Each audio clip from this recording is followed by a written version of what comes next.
আমাদের সামনে বাংলা সিনেমা আমাদের সামনে তুফান। আমি আমার বাপ মা ছাড়া আমি কোনোদিন কার পা হাত ধরে সালাম করিনি। তুফান সিনেমার সাকসেস পার্টিতে সুপারস্টার শাকিব খানের পা ছুঁয়ে সালাম করায় খেপে গেলেন এমডি ইকবাল। এটা করা নিষেধ, এটা গুনাহ।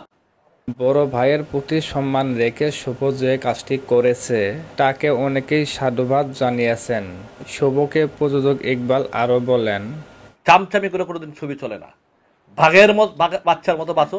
তো বন্ধুরা, বাংলা ফিল্ম ইন্ডাস্ট্রিতে একজনই রাজত্ব করছে, সেটা হলো শাকিব খান। এটা মানতেই হবে, কিন্তু পরিচালক ইকবাল কোনোভাবেই মানতে চান না শাকিব খান সুপারস্টার। তাই তো বিভিন্ন ইন্টারভিউতে শাকিব খানকে নিয়ে মন্তব্য করতে দেখা যায় এই পরিচালককে। এবার শাকিব নয়, শাকিবের পা ছুঁয়ে সালাম করাই শুভকে নিয়ে মন্তব্য করলেন পরিচালক ইকবাল। তো আরেকজনের চামচামি করে, ওর ছবি কি দেখবো এইটা মনে করে। অনেকেই আবার বলছেন নিজেকে আলোচনায় রাখতে নায়ক নায়িকাদেরকে নিয়ে মন্তব্য করেন ইকবাল।